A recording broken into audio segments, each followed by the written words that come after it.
बरं, ही जी कढई आहे ना, ती बर्नरची आहे, जी की मी दिवाळीत घेतली आहे आणि ऑफलाईनच घेतली आहे. कारण का ऑनलाईन वस्तूंची खरेदी मी बऱ्यापैकी कमी करते.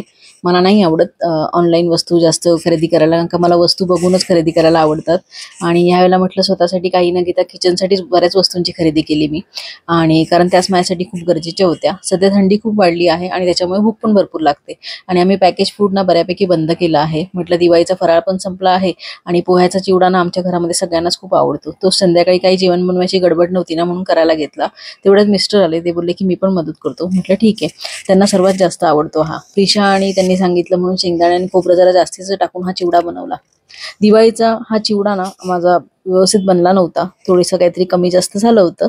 पण दिवाळीमध्ये कसं सर्व्हिस कामं असतात, त्याच्यामुळे दमायला होतं, त्याच्यामध्ये फराळाची गडबड, त्यामुळे कुठेतरी काहीतरी चुकतं. पण आता मस्त आरामात शांत डोक्याने गेला ना, तर मस्त भारी झाला होता. व्हिडिओ आवडला तर लाईक, शेअर आणि सबस्क्राईब करा.